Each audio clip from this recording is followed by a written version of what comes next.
my name is Jackie. Welcome to The Bite. On today's video, we are going to be sharing with you Mabroosheh, which is basically a really delicious melt-in-your-mouth jam bar.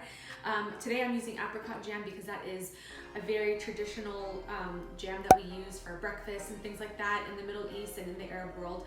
But you can use any kind of jam that you want. It comes together so quickly, and it's basically all the regular ingredients that you would need for like a cookie. But the ratio of everything just turned out so perfect, and I'm so excited to share it with you. So let's get into it. So here's everything that you're gonna need, very basic, for your standard cookie. We have flour, some butter, eggs, sugar, baking powder, and salt. This is one 13.4 ounce jar of apricot jam, and you can see that there's little pieces in there. That is not like a pit or anything. That is just actual apricot that has been, ground or kind of chopped up in the jam. You can use any kind of jam that you want, but this is what I find, and those don't bother me. You can always take them out though. I have some lemon zest. I keep mine in the freezer so that I can use mine whenever I want to, in times, when I'm baking or whatever. And then some vanilla extract. And that is it. I like to use a standing mixer for this just so that I can get the consistency of the dough just right to where I want it. You can use a hand mixer or a whisk, get those muscles working, but I'm gonna use my hand mixer today. So let's head over there. Okay, we're ready to get mixing. So I start off with the butter and the sugar. So I'm adding the sugar in. This butter is at room temperature, and it's important for it to be at room temperature. I leave mine out for a couple hours, but if you forgot, you can always take it out of the fridge and put it in the microwave for about 30 seconds, and just check it every 10 seconds just to make sure that it's not melted, because you don't want it to be melted. The texture will be different. So I'm gonna add all this butter right in. All right, so now I'm gonna mix these two and cream them until it's really pale yellow color and it's nice and fluffy.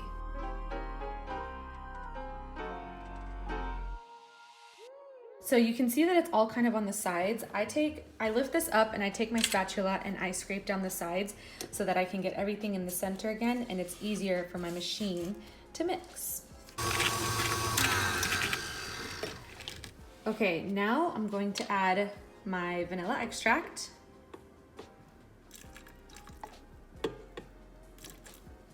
And I add my eggs one at a time and allow the mixture to get fluffy as it goes. So I'm gonna add in one egg, mix it up, and then in another couple minutes, I will add the next eggs.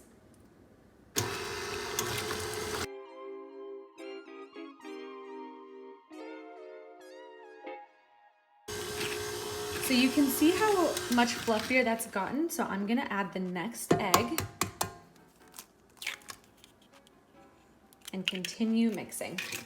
All right, I'm gonna scrape down these sides again before I add the last egg and the lemon zest.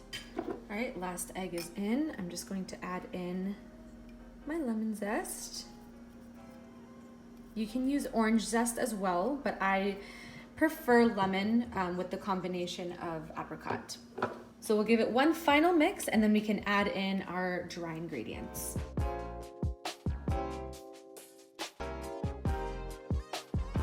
Okay, you see how light and fluffy this is? This incorporates a lot of air into the dough so that it gives you a light and melt in your mouth texture. And I actually asked you guys on Instagram at this stage to guess what I was making. I posted it on my stories, and every single person guessed cheesecake. And I'm like, I guess this wasn't the best point of the recipe testing to ask, but I mean, it kind of looks like a cheesecake, but clearly it's not. Now you know it's Mabroosheh. So follow me on Instagram if you're not, because I'm always posting kind of sneak peeks and kind of ideas of what I'm eating, and that way you can tell me if it's something that you want me to film. So now, this is ready and it looks beautiful. I am going to mix my dry ingredients together. So this is just the flour, the salt, and the baking powder.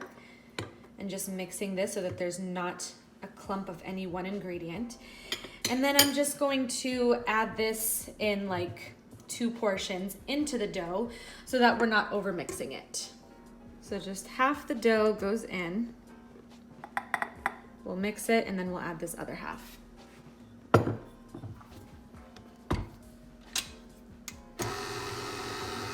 You don't want it on too high at this point, otherwise you're gonna be covered in flour. Ask me how I know.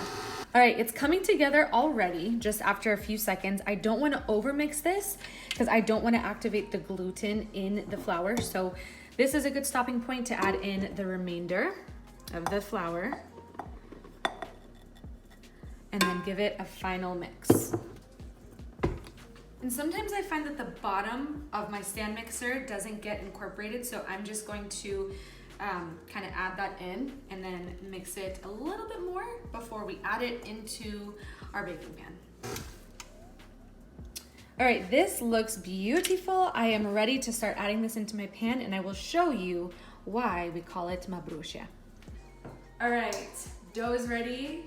It's looking beautiful. I'm just gonna turn it all out into my 9x13, just a standard 9x13. I don't even grease it. I don't feel like it needs it, but you can if you want to. I think there's enough butter in the dough that it kind of does the job for me. You know what I mean? So here's what I do. I mean, you can see that it's just like so fluffy. You can tell that the texture of the bar is going to be outrageous. Bomb diggity. So what makes this Mabroosheh is that you take a portion of this dough and you grate it on top of the bars. So I'm gonna take like if this were half, I'm gonna take a little bit less than half of the dough and put it, maybe a little bit more. It is just so beautiful. Okay, I'm gonna wrap this up and put it in the fridge or the freezer because we are going to just use this as the base, add the jam, and then grate the remainder, this dough, right on top. So I'm gonna stick this in the fridge right now and then we'll complete the bar. Okay, so we are ready. I am going to, as evenly as possible, and remember there's baking powder in this so it will rise. It's gonna look like it's, you know, spread kind of thin. I'm a little out of breath, okay? I'm pregnant. If you're new here, I got a baby growing, all right? And another one sleeping. So I'm a little out of breath. Just work with me here. So we're gonna spread it out as best as you can, and I want it to be even so that it bakes evenly. I don't really want, I definitely don't want a thicker side and then a thinner side, and then they just don't taste the same. So I'm gonna work my way to this, and then we'll add the jam. Okay, this looks pretty even to me. And you'll notice that nothing is stuck to my hands because this dough has enough butter in it. It's like, you know, tacky, but it's not sticky. And it's just perfect. So now the jam. I'm gonna add this all in, and when I was testing this, I made the mistake of, it doesn't sound like a mistake, but I made the mistake of putting the jam from corner to corner on every corner. But what happens is the jam that gets to the very corner gets really hard once it bakes. Once it's finally out of the oven and it cools, the jam gets really hard. Now, if you're serving this the following day and you put it in a storage container with a sealed lid, that those hard corners will soften. But if you're serving them the day of, those hard corners become kind of chewy and just not as pleasant as the center of the bar. So I suggest leaving about a 1/4 inch along the way, and that way that prevents that from happening. And it'll still spread a little bit. This doesn't look like it's enough jam, but it is. Trust, it is. So I'm gonna do this, and once that's done, then I will preheat my oven to 350. And I don't preheat it till now, just so that the dough in the fridge has ample time to kind of cool off so that it's grateable. So I have my oven preheating to it's already preheated to 350, and I did forget to mention one thing. Sometimes when I make this, I like to add a little hint of rose jam. This is just like apricot jam, but it's actually made out of rose petals. I'm able to find this at my local Middle Eastern store, but if you can't find it, it's no problem. I'm not doing this today just in case you can't get your hands on this. But if you can, 1 or 2 teaspoons mixed in with the apricot jam is so beautiful. It doesn't give it like a rose watery taste or like fragrance. It just gives it a really pretty aftertaste, and I like it. So now, the reason this is called Mabroosheh is because of how we grate the dough. So the dough on top actually does get grated, and I like to break this dough into segments and use the largest. I have a box grater here, and I like to use the largest one and just kind of go like this and let the dough fall. All right, so that's basically the idea. What I do, and I'm still gonna call it Mabroosheh, even though I don't really do the Mabroosheh thing, but I just take it and I take little dollops of it like this with my finger, and I just scatter it along the top of the dough. So come close so I can show you. And I kind of like that doing that leaves a little bit of like a little divot right there. You can tell where my thumb had been, because it allows the tops to kind of get a little tiny bit golden. The bars are not really going to become golden in the oven, but it gives a little bit of space here for the bars to kind of get a little tiny bit crispy and just have a slightly different texture. And I enjoy doing it this way better than grating the dough. It's a little less messy and it's easier overall. All right, and to me, that looks absolutely beautiful.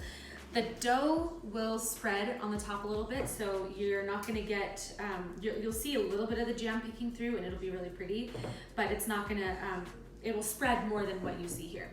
So this goes into the oven at 350 for between 35 to 40 minutes. Any longer than that, and the dough will kind of lose that melt in your mouth texture. So I recommend checking on it around even 30 minutes, depending on your oven. And yeah, you'll start to see a little bit of golden brown peaks on the top. So I'm gonna put them in and I will show you once they're done.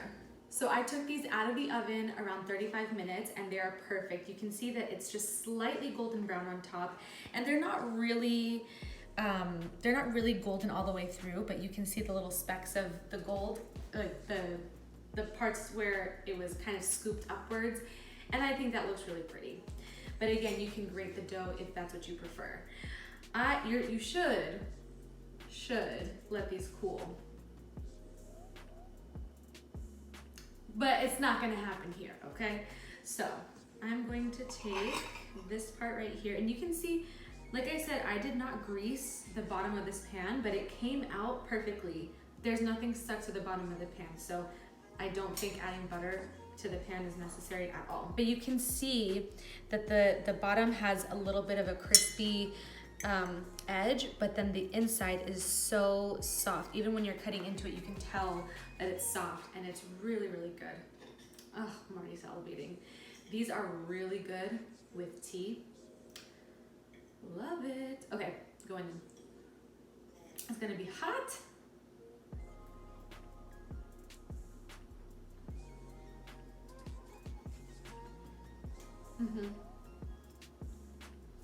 Perfection. It almost has the essence of like an apricot cobbler, but more of the cobbler than the apricot, if you know what I'm saying. I love this. I like this ratio because the jam, if there's too much of it, it would just get too sweet. And I think this amount of sweetness, the amount of sugar that was in the dough plus the jam that's in it, is the perfect amount. So to me, this is where I like it. So I hope you guys enjoyed this, and I hope you give it a try because it's so easy. Anybody can do it with any kind of jam that you have, or jelly, or whatever that you have in your fridge. And the rest of the ingredients are very, very basic. So thank you guys so much for watching. I hope you guys give this a try, and when you do, don't forget to tag me or even use my hashtag on Instagram at @TheBiteWithJackie. I know you guys are going to love this. So thank you guys so much for watching, and we'll see you next time on The Bite.